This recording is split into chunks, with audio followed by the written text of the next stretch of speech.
الحمد للہ رب العالمین والعاقبۃ للمتقین والصلاة والسلام علی سید الانبیاء والمرسلین سیدنا وحبیبنا وقدوتنا محمد بن عبد اللہ وعلی آلہ وصحبہ اجمعین اما بعد قال تعالی فی کتابہ المجید والفرقان الحمید اعوذ باللہ من الشیطان الرجیم بسم اللہ الرحمن الرحیم وما ارسلناک الا رحمۃ للعالمین صدق اللہ العظیم۔ معزز حاضرین گرامی قدر، آپ سب حضرات کو رمضان المبارک کی بے حد مبارکبادیں۔ اللہ ہم سب کے لیے اس مہینے کو پوری امت مسلمہ کے لیے ہی نہیں بلکہ پوری انسانیت کے لیے اس مہینے کو نفع یاب اور قبولیت والا بنائے۔ آپ سب حضرات کے علم میں ہیں، بلکہ سال بھر آپ حضرات اس مجلس کا انتظار بھی کرتے ہیں۔ اس مجلس کے انعقاد کا اور قائم کرنے کا ایک مقصد گزشتہ 3 سالوں سے، اور اب یہ 4تھا سال ہے، رسول اللہ صلی اللہ علیہ وسلم کی سیرت طیبہ کو بیان کرنا، آپ کے احوال مبارک کا ذکر کرنا ہے۔ گزشتہ 3 سالوں میں جو کچھ بیان کیا جا چکا وہ یوٹیوب پر موجود ہے، اگر آپ کو ریمائنڈ کرنا ہو وہاں کر لیجئے۔ ان بنیادی باتوں کے بعد 1-2 چیزیں میں ذکر کر دیتا ہوں تاکہ کچھ چیزیں مستحضر ہو جائیں اور اگلا موضوع سمجھنے میں آپ کو آسانی ہو۔ نبی کریم صلی اللہ علیہ وسلم کی حیات مبارکہ کے 2 دور ہیں، ایک مکی دور ہے اور ایک مدنی دور ہے۔ مکی دور سے مراد وہ زمانہ جس میں نبی کریم صلی اللہ علیہ وسلم نے اپنی زندگی کے شب و روز، دن اور رات، نائٹ اینڈ ڈے مکہ مکرمہ میں گزارے۔ یہ زمانہ تقریباً 13 سال کا ہے۔ مکے میں حالات ناگوار تھے، اللہ کا پیغام انسانیت تک پہنچانا بہت ناممکن ہو چکا تھا اور تکلیفیں بڑھتی جا رہی تھی، راستے تنگ کیے جا رہے تھے۔ تو اللہ کے اذن سے، اللہ کے حکم سے حضرت نبی کریم صلی اللہ علیہ وسلم نے پہلے اپنے صحابہ کو اور اس کے بعد بذات خود مدینہ منورہ کی جانب ہجرت فرمائی۔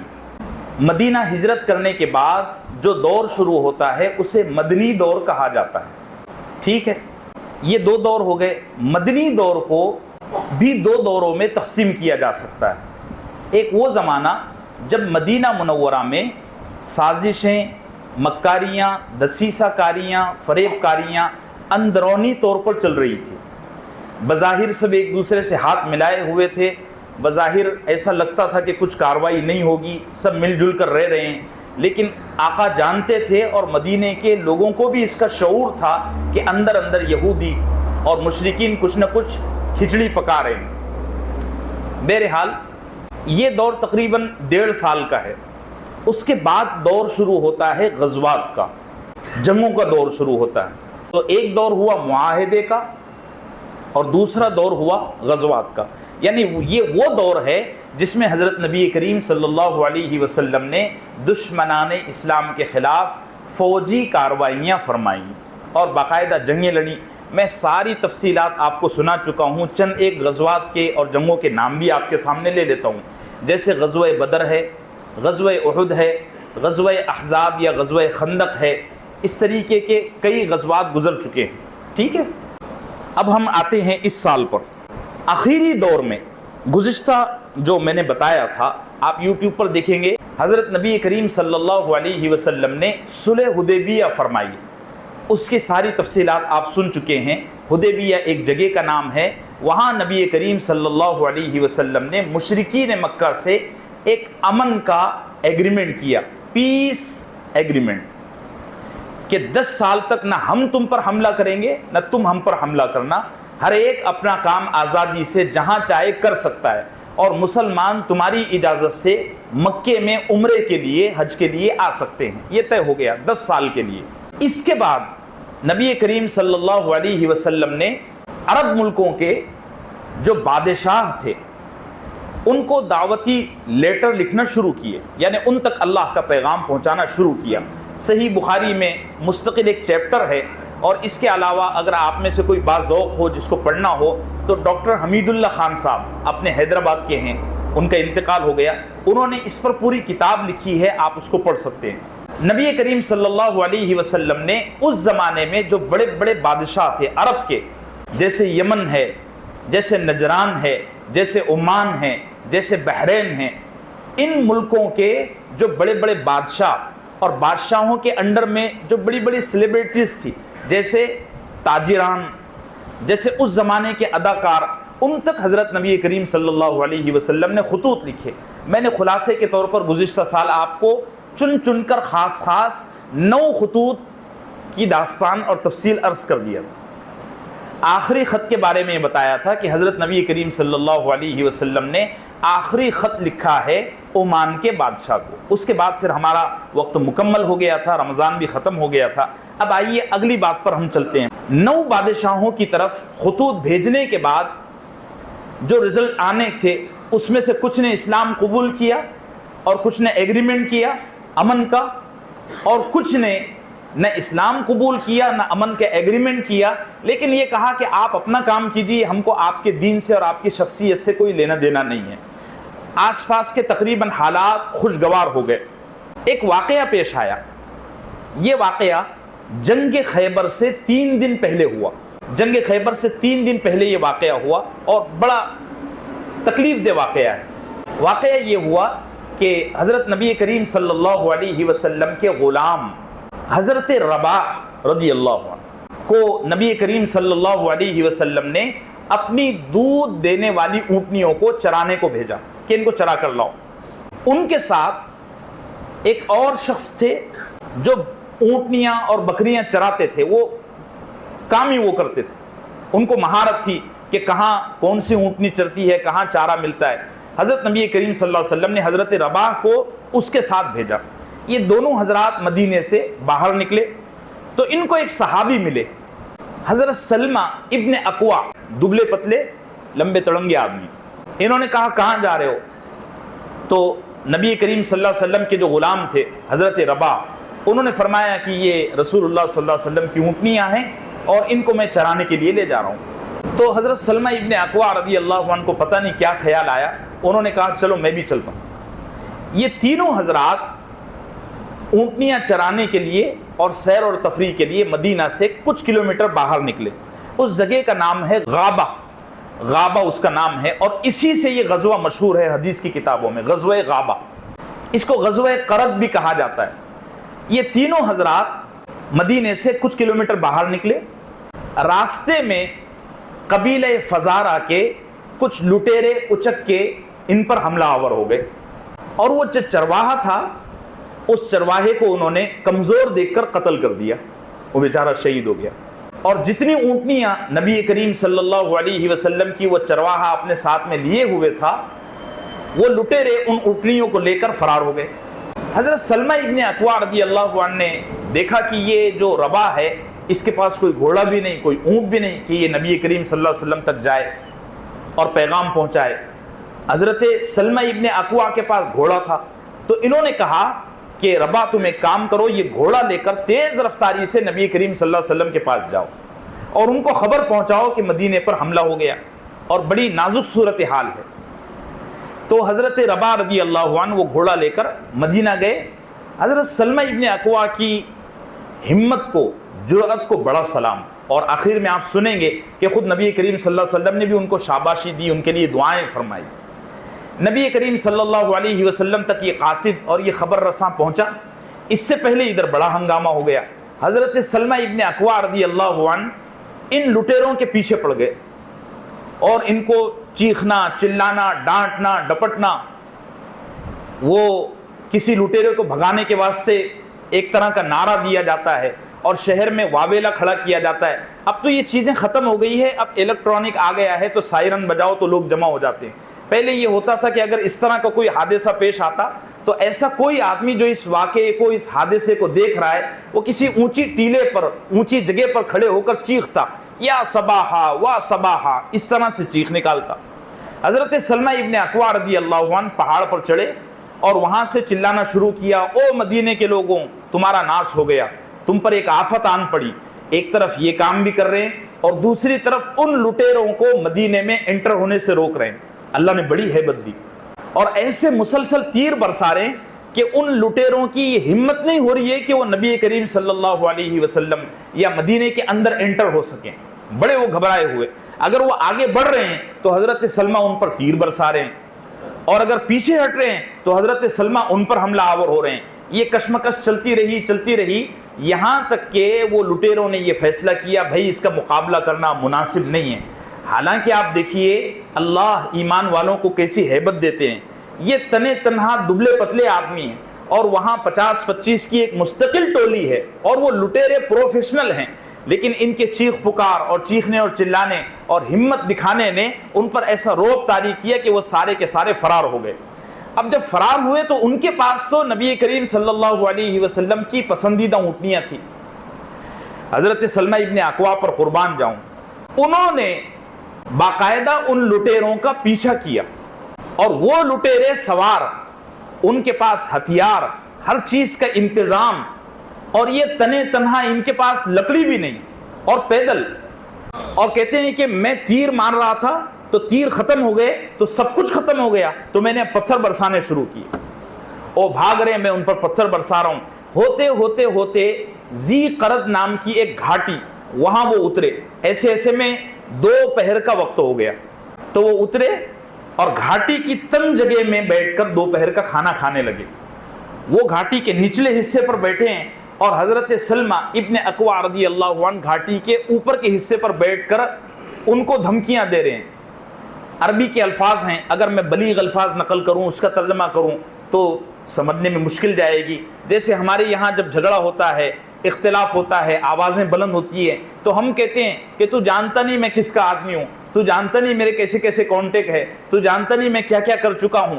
اس طرح کے اشعار حضرت سلمہ ابن اکوع اونچائی پر کھڑے ہو کے کہہ رہے ہیں، اور وہ ڈاکو وہ نیچے بیٹھ کر جو ہے تو کھانا کھا رہے ہیں۔ جب وہ کھانے سے فارغ ہو گئے تو ان کے سردار نے کہا یار اس کی خبر لو، بڑی دیر سے یہ جو ہے نا ہم کو حیران کر رہا ہے۔ تو لٹیروں کی ٹولی کے 4 آدمی اوپر چڑھے اور حضرت سلمہ ابن اکوع رضی اللہ عنہ کے پاس آئے۔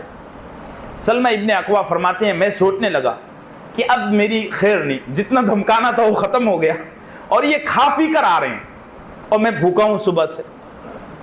لیکن کہتے ہیں اللہ نے مجھے دل میں بات ڈالی کہ چیخنا بند مت کرو، یعنی پھنکارنا۔ کہتے ہیں میں نے چیختا رہا، اور وہ اشعار پورا قصیدہ سیدنا امام بخاری رضی اللہ عنہ نے نقل بھی کیا ہے، آپ میں سے جس کو ذوق ہو وہ پڑھیے اس کو۔ انا سلمۃ ابن الاکوع انا ام الرضع، کہ میں سلمہ ابن اکوع ہوں اور میں جو ہے تو ایسا ہوں جس نے سب سے زیادہ اپنی ماں کا دودھ پیا ہے۔ ایسے وہ اشعار ہیں۔ یہ کہتے رہے اور وہ جو نیچے جو سردار بیٹھا ہوا تھا اس نے کہا یار اس کے منہ مت لگو، یہ بڑا تنگ کرنے والا آدمی ہے، اس کے جو اونٹنیاں چھینے ہیں وہ واپس لوٹا دو۔ وہ ڈاکوؤں نے حضرت نبی کریم صلی اللہ علیہ وسلم کی جو اونٹنیاں چھینی تھی، ضبط کیا تھا، وہ واپس حضرت سلمہ ابن اکوع کو دے دی۔ تو ان کے دل میں خیال آیا ان کو ابھی بھی مت چھوڑو، جو ان کے پاس ہے وہ بھی نکالو۔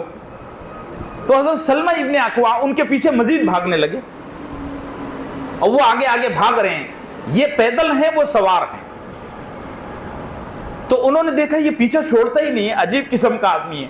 تو ان کے پاس جو بھاری بھرکم چادریں تھیں، جس کی وجہ سے ان کی سواریاں بوجھا بڑھ جانے کی وجہ سے، وزن بڑھ جانے کی وجہ سے دھیرے رفتار سے چل رہی تھی، انہوں نے 30 چادریں اٹھا کر پھینک دی تاکہ وزن کم ہو اور سواریاں تیزی سے بھاگیں۔ تو حضرت سلمہ نے فرمایا ابھی بھی رکو مت، ورنہ یہاں رک جائیں گے تو یہ پلٹ کر واپس آئیں گے۔ پھر ان کا پیچھا کیا، اور کہتے ہیں وہ ساری چادروں پر میں نے پتھر رکھ دیے تاکہ پیچھے سے جو صحابہ آئیں گے، نبی کریم صلی اللہ علیہ وسلم آئیں گے، وہ پہچان لیں گے کہ یہ اپنا ہی کوئی آدمی ہے جس نے اس مال غنیمت پر قبضہ کیا ہوا ہے۔ کہتے ہیں میں اور پیچھے گیا تو انہوں نے آپس میں دوڑتے ہوئے مشورہ کیا کہ اب کیا کریں۔ تو ان کے سردار نے کہا تمہاری سواریوں پر جو زیادہ ہتھیار لدے ہوئے ہیں وہ بھی پھینکو۔ تو انہوں نے 40-45 نیزے پھینکے۔ کہتے ہیں جب انہوں نے یہ کیا تو میری اور ہمت بڑھی کہ اللہ نے واقعتاً مجھ پر جو ہے تو کوئی ہیبت ڈالی ہے، میری ان پر کوئی ہیبت ڈالی ہے۔ کہتے ہیں میں اور پیچھے گیا تو میں نے دیکھا کہ حضرت نبی کریم صلی اللہ علیہ وسلم درختوں کے پیچھے سے آ رہے ہیں۔ مجھے بڑا اطمینان ہوا اور میں بڑا خوش ہوا۔ آپ اس طرح آ رہے ہیں درختوں کے پیچھے سے، اور آپ کے آگے حضرت اخرم سب کہہ دو رضی اللہ عنہ وہ ہیں، دائیں طرف ابو قتادہ رضی اللہ عنہ، اور بائیں طرف حضرت سیدنا مقداد ابن اسود، یہ 3 صحابی، اور پیچھے پھر آپ کے صف در صف صحابہ آ رہے ہیں، 200-250 کا قافلہ۔ حضرت اخرم رضی اللہ عنہ بالکل بے پرواہی سے چل رہے تھے، ان کو یہ تھا کہ شاید کوئی بڑا معاملہ نہیں ہے، اور وہ آگے اس لیے چل رہے تھے کہ اگر نبی کریم صلی اللہ علیہ وسلم پر آگے سے کوئی حملہ ہوتا ہے تو میں وہ تیر، وہ وار اپنے اوپر لے لوں گا، اور یہی ہوا۔ حضرت اخرم رضی اللہ عنہ آگے چل رہے تھے، اور اس طرف سے جو ڈاکوؤں کا، لٹیروں کا حملہ ہو رہا تھا وہ اصل میں حضرت نبی کریم صلی اللہ علیہ وسلم کی ذات اقدس پر تھا، لیکن حضرت اخرم پر قربان جاؤں، انہوں نے نبی کریم صلی اللہ علیہ وسلم کا وار اپنے اوپر لیا اور جگہ پر شہید ہو گئے۔ حضرت ابو قتادہ رضی اللہ عنہ یہ منظر دیکھ رہے تھے، جس نے وار کیا تھا حضرت ابو قتادہ کی نظر میں وہ شخص تھا۔ حضرت ابو قتادہ نے اپنے گھوڑے سے چھلانگ لگائی، کرنے والے کو جگہ پر قتل کر دیا، یہ برابری کا بدلہ ہوا۔ حضرت سلمہ ابن اکوع رسول اللہ صلی اللہ علیہ وسلم کے پاس گئے اور فرمایا یا رسول اللہ مجھے ان کا پیچھا کرنے کی اجازت دے دو اور میرے ساتھ 100 آدمی دے دو، میں سارا انتقام لے لوں گا۔ حضرت نبی کریم صلی اللہ علیہ وسلم نے فرمایا تم اکیلے ان کے لیے کافی ہو، ہم کو کیوں بلایا؟ اگر ہم نہ آتے تو یہ اخرم شہید نہ ہوتا، تم تو پیچھے سے ان کے بھاگتے جا رہے تھے اور ان پر ایسی ہیبت تھی کہ یہ فرار ہوتے، تم ان کے پیچھے جا رہے تھے۔ بہرحال انہوں نے حضرت نبی کریم صلی اللہ علیہ وسلم سے اجازت لی اور پیچھے دوڑتے دوڑتے دوڑتے دوڑتے ایک جگہ پہنچے جہاں ایک پانی کا ابلتا ہوا چشمہ تھا۔ اب یہ جو ڈاکو لٹیرے تھے یہ دوڑتے دوڑتے بڑی شدت کے پیاس میں مبتلا ہوئے، تو انہوں نے سوچا یہ جو ابلتا ہوا پانی کا چشمہ ہے ہم یہاں سے پانی پیتے ہیں، لیکن حضرت سیدنا سلمہ ابن اکوع نے اس پانی کے چشمے پر ان کو قبضہ نہیں کرنے دیا، وہاں ڈٹ گئے۔ تھوڑی دیر کے بعد پھر نبی کریم صلی اللہ علیہ وسلم جلوہ افروز ہوئے، تو حضرت سلمہ ابن اکوع رضی اللہ عنہ فرمانے لگے یا رسول اللہ یہ کمبخت جنہوں نے 2 صحابہ کو شہید کیا ہے بڑی دیر سے اس پانی کے چشمے کا پانی پینا چاہ رہے ہیں، لیکن میں ان کا پانی روکے ہوئے ہوں۔ نبی کریم صلی اللہ علیہ وسلم نے فرمایا دیکھو اب یہ قابو میں آ گئے ہیں اور اب دن ڈوبنے کو ہے، صبح سے بھاگا دوڑی کی وجہ سے یہ تھک چکے ہیں، جب کوئی دشمن قابو میں آ جائے تو اللہ کا فرمان یہ ہے کہ اس کے ساتھ سختی نہیں نرمی سے پیش آؤ۔ رحمت للعالمین تھے نا، حالانکہ ابھی انہوں نے 2 کو قتل کیا ہے، لیکن آپ صلی اللہ علیہ وسلم نے فرمایا دشمن ہے اور قابو میں آ گیا ہے، لہٰذا اب اس پر زیادتی مت کرو، اب نرمی سے پیش آؤ۔ چنانچہ نبی کریم صلی اللہ علیہ وسلم کی اجازت کے بعد حضرت سلمہ ابن اکوع نے فرمایا آؤ پانی پی لو، جو چاہے وہ کرو، اس چشمے کو استعمال کرو۔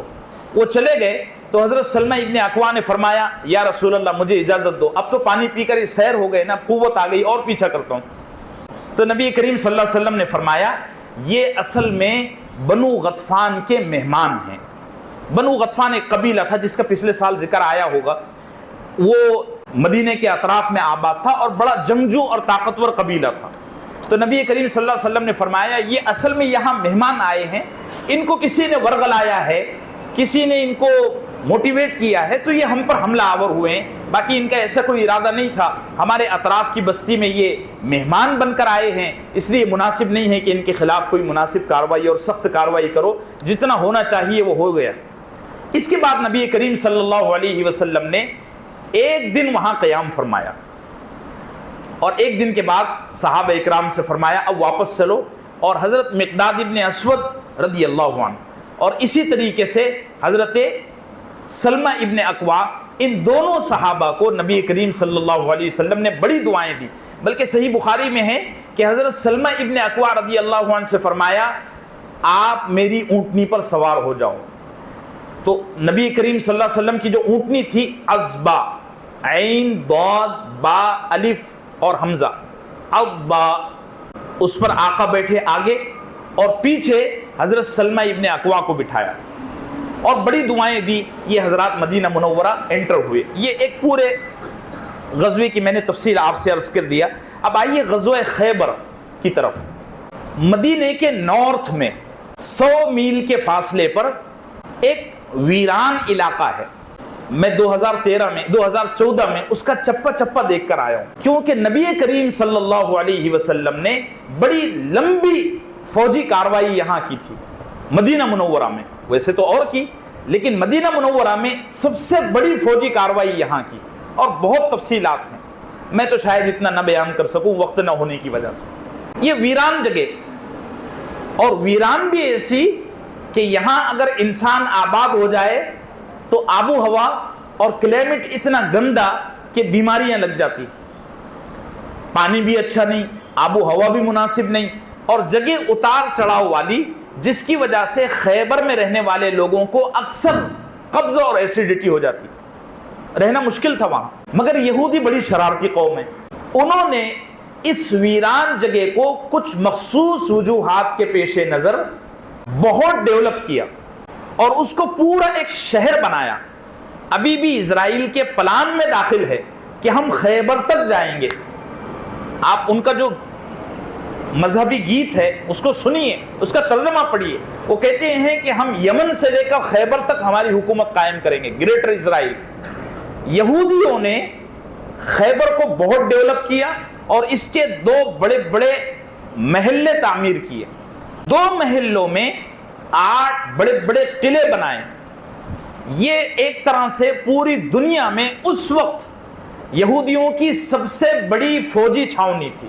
آسان لفظوں میں اس جگہ کی سب سے بڑی خاصیت یہ تھی کہ اگر کچھ گڑبڑ ہو گئی، معاملہ ہاتھ سے نکل گیا، تو خیبر سے سیریا، ملک شام بھاگنا بڑا آسان تھا. ایک دم کٹ پر تھا وہ، کنارے. تو یہودیوں نے اس اسٹریٹجی کی وجہ سے ایسی جگہ کا انتخاب اور سلیکشن کیا کہ اگر کچھ بڑی کاروائی ہمارے خلاف ہو جاتی ہے تو ہم مدینہ چھوڑ کر، خیبر چھوڑ کر فوراً ملک شام بھاگ سکتے ہیں. یہ تاریخ کی کتابوں میں ہی نہیں بلکہ حدیث کی کتابوں میں، مستند روایات میں آپ دیکھیں گے کہ مدینہ منورہ میں ہجرت کے بعد نبی کریم صلی اللہ علیہ وسلم کے خلاف، اسلام کے خلاف جتنی سازشیں ہوئی اس کا مرکز خیبر تھا، اور یہودیوں کے بڑے بڑے سورما خیبر میں تھے. حالانکہ نبی کریم صلی اللہ علیہ وسلم کو پورے حالات کا اچھی طرح خبر تھی، پوری طرح، لیکن ان کے خلاف کوئی بڑا قدم اٹھانا اتنا آسان نہیں تھا. اس کی ایک وجہ یہ تھی کہ مکے کے سرکش قریش پیچھے پڑے ہوئے تھے. اگر نبی کریم صلی اللہ علیہ وسلم خیبر والوں کے ساتھ الجھ جاتے تو مکے والے بھی حملہ آور ہو جاتے. سرکار دو عالم صلی اللہ علیہ وسلم انتظار میں تھے کسی ایسے موقع کے کہ ہم کو وقت ملے، یا تو ہم قریش کو فارغ کر دیں یا ان سے کوئی ایگریمنٹ کر لیں. اللہ نے فیصلہ یہ نازل کیا کہ قریش سے 10 سال کا امن کا ایگریمنٹ ہو گیا. اب نبی کریم صلی اللہ علیہ وسلم کو موقع مل گیا خیبر پر کاروائی کرنے کا. آپ دیکھیے غزوہ احزاب جو نبی کریم صلی اللہ علیہ وسلم کی حیات مبارکہ کا مشکل ترین غزوہ، پچھلے سال اخیر میں اس کا ذکر ہوا. اس غزوے میں 3 بڑے دھڑ تھے، 3 بلاک تھے. ایک قریش مکہ کا، ایک غطفان کا، قبائل نجد کا، اور تیسرا مدینہ منورہ کی یہودیوں کا. ان تینوں کو جوڑنے میں خیبر والوں کا ہاتھ تھا. یہ ایسا ہی ہے جیسے اسلام کے خلاف روس، چین اور امریکہ تینوں کو اگر کوئی متحد کر دے تو یہ بڑا کارنامہ ہو گیا نا. ابھی تو روس الگ ہے، چین الگ ہے، اور امریکہ اپنی الگ داداگیری چلاتا ہے. اس زمانے میں یہ تینوں قبائل نبی کریم صلی اللہ علیہ وسلم کے لیے مسئلہ بنے ہوئے تھے. اللہ نے فضل یہ کیا کہ قریش مکہ سے ایگریمنٹ ہو گیا. مدینہ منورہ کی یہودی 100% قابو میں آ گئے، اور نجد کے جو قبیلے تھے وہ اپنے کام میں لگ گئے. اب نبی کریم صلی اللہ علیہ وسلم کو موقع ملا کہ اس مقام کو توڑ کر ریزہ ریزہ کیا جائے. اچھا، ان کی شرارتیں آپ دیکھیے کہ انہوں نے نبی کریم صلی اللہ علیہ وسلم کے خلاف جو بڑی بڑی سازشیں کی، جیسے مسلمانوں کے خلاف پورے مشرکین کو متحد کرنا، یہ خیبر والوں کی خباثت تھی. 1 2 مدینہ منورہ میں جو یہودی امن سے رہنا چاہتے ہیں ان کو گرم کرنا کہ ارے بہت شریف بن گئے، اس طرح کی باتیں کہنا. میڈیا چینل کے ذریعے نرم دل لوگوں کو آپس میں لڑانا. ٹھیک ہے، اس زمانے کی پوزیشن یہ خیبر والے کرتے تھے. 3 منافقین کو پیسہ دینا، ہتھیار دینا، اور ان کی یہ ٹریننگ کرنا کہ جیسے ہی موقع ملے نبی صلی اللہ علیہ وسلم پر اور ان کے اصحاب پر حملہ کر دو. 4 بار بار چوروں، لٹیروں اور اچکوں کو مدینہ پر حملہ کرنے کی ترغیب دینا، یہ ساری شرارتیں، یہاں تک کہ خود نبی کریم صلی اللہ علیہ وسلم کو شہید کرنے کی بھی کوشش جو ہوئی تھی وہ خیبر سے ہوئی تھی، اس کا ذکر آگے آئے گا انشاءاللہ۔ وصلی اللہم وسلم علی نبینا محمد وعلی آلہ وصحبہ اجمعین۔